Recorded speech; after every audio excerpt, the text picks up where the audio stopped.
ఈరోజు వరంగల్ పట్టణానికి సంబంధించి చారిత్రాత్మకమైనటువంటి రోజుగా నేను భావిస్తా ఉన్నాను.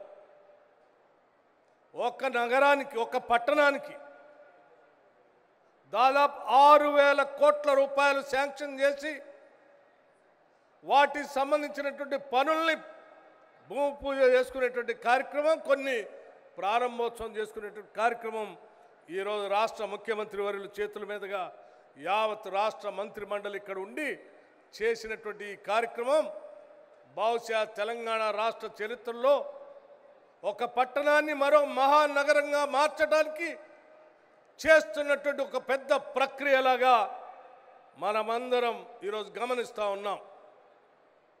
మిత్రులారా, ఈరోజు మనందరి ప్రియతమ నాయకురాలు శ్రీమతి ఇందిరాగాంధీ గారి జయంతి.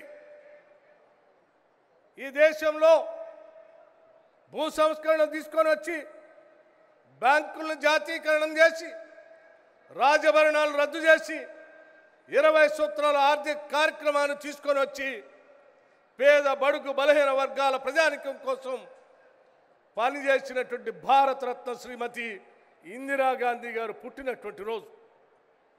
వారు ప్రధానమంత్రిగా ఒక మాట చెప్పారు, ఈ దేశ సమగ్రత సమైక్యత కోసం నిరంతరం నేను పనిచేస్తూనే ఉంటాను. ఈ దేశాన్ని విచ్ఛిన్నం చేయటం కోసం కొద్దిమంది స్వార్థపర శక్తులు, ఆటంకవాదులు నా పైన దాడి చేయటం కోసం చేసేటువంటి ప్రయత్నం చేస్తూనే ఉంటారు. ఒకవేళ అదే జరిగితే కూడా నా ఒంట్లో ఉన్నటువంటి ప్రతి రక్తపు బిందువు ఈ దేశ సమగ్రత కోసం, సమైక్యత కోసం, అభివృద్ధి కోసం ఉపయోగపడుతుందని చెప్పి ఈ దేశం కోసం ప్రాణాలు అర్పించిన గొప్ప ధీరోదాత్తురాలు శ్రీమతి ఇందిరాగాంధీ గారు. అటువంటి ఇందిరాగాంధీ గారు పుట్టినటువంటి జన్మదినోత్సవాన్ని పురస్కరించుకొని ఈరోజు కాళోజీ గారికి సంబంధించినటువంటి భవనాన్ని పెద్ద ఎత్తున ప్రారంభోత్సవం చేసుకోవటమే కాకుండా రాష్ట్రంలో సగజ జనాభా ఉన్నటువంటి మహిళలందరినీ కూడా కోటీశ్వరులు చేయాలని, మహాలక్ష్మిలాగా పూజించాలని, ఆ పూజించడమే కాంగ్రెస్ పార్టీ ముందున్నటువంటి లక్ష్యం అని చెప్పి కూడా ఎన్నికల ముందు చెప్పినటువంటి వాగ్దానాల్ని నిజం చేస్తూ ఒక్కొక్క పథకాన్ని అమలు చేసుకుంటూ వస్తున్న సంగతి మీ అందరికీ తెలిసిందే.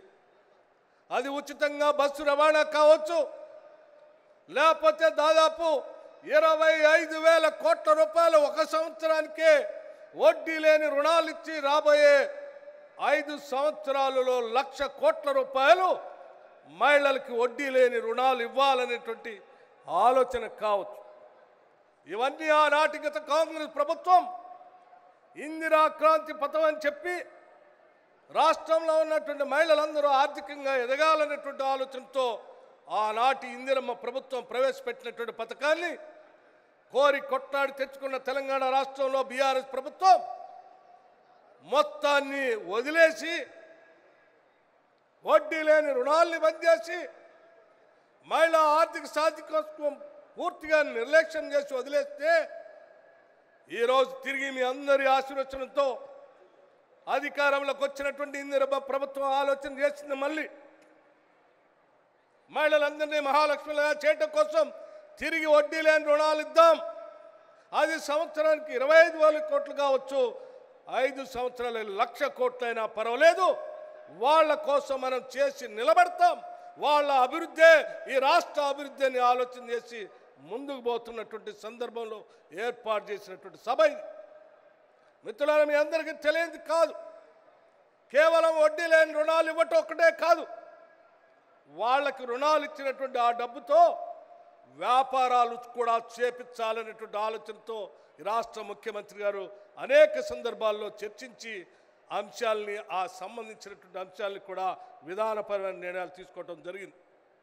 అది ఉచితంగా ఇచ్చేటువంటి బస్సు రవాణాకు సంబంధించిన బస్సులు కొనుగోలు కావచ్చు, 200 యూనిట్లకే ఉచితంగా ఇస్తున్నటువంటి కరెంటుకు సంబంధించిన ఆ శాఖకు సంబంధించి భారతదేశంలో ఇవాళ సోలార్ పవర్ ప్లాంట్లు విద్యుత్తును తీసుకొని రావాలని ఆలోచన చేస్తూ మన రాష్ట్రంలో కూడా పెద్ద ఎత్తున ఆ గ్రీన్ పవర్ తీసుకొని వచ్చి పారిశ్రామికవేత్తలతో చేసే కార్యక్రమాన్ని వాళ్లతో కాదు, ముందు మన మహాలక్ష్ములతో మొదలు పెట్టిద్దామని చెప్పి దాదాపు 4000 మెగావాట్లకు సంబంధించిన సోలార్ పవర్ని ముందుగా 1000 మెగావాట్లు ఈ సంవత్సరమే వారికి PPA చేసి ఒప్పందం చేసి ఆ ఒప్పందం ద్వారా వారు ఆ పరిశ్రమలు పెట్టడానికి సోలార్ పవర్ పెట్టడానికి కావాల్సిన డబ్బులను కూడా బ్యాంకుల చేత ఇప్పించి మీరు ప్రొడ్యూస్ చేసే కరెంటుని ప్రభుత్వమే కొని ఆ ప్రభుత్వమే మీకు బిల్లులు డబ్బు చెల్లించే విధంగా ఒక విధానపరమైన ఒక చారిత్రాత్మకమైన నిర్ణయం బహుశా ఈ భారతదేశ చరిత్రలో ఎక్కడా కూడా మహిళలకి 1000 మెగావాట్ల పవర్ని PPA చేసినటువంటి చరిత్ర లేదు. భవిష్యత్తులో జరుగుతుందని కూడా నేను అనుకోవట్లేదు. అది కేవలం తెలంగాణ రాష్ట్రంలో ఈరోజు రేవంత్ రెడ్డి గారి నాయకత్వంలో ఉన్న ఇందిరమ్మ ప్రభుత్వం మాత్రమే చేయగలుగుతుంది, చేస్తుందని చెప్పడానికి చాలా గర్విస్తూ ఉన్నాను. ఈరోజు మిత్రులారా ఆలోచన చేయండి. ఈ దేశ జనాభాలో సగభాగం ఉన్నటువంటి మహిళలు ఆర్థికంగా ఎదిగితేనే ఈ రాష్ట్రం ఎదుగుతుందని, దానికోసం ఏ స్థాయికైనా ఎన్ని వేల కోట్లైనా ఖర్చు పెట్టడానికి వెనకాడేది లేదని చెప్పి విధానపరమైన నిర్ణయం ఈ రాష్ట్ర ప్రభుత్వం తీసుకుంది అని చాలా స్పష్టంగా చెప్పడానికే ఈరోజు ఈ సభను ఏర్పాటు చేశాం.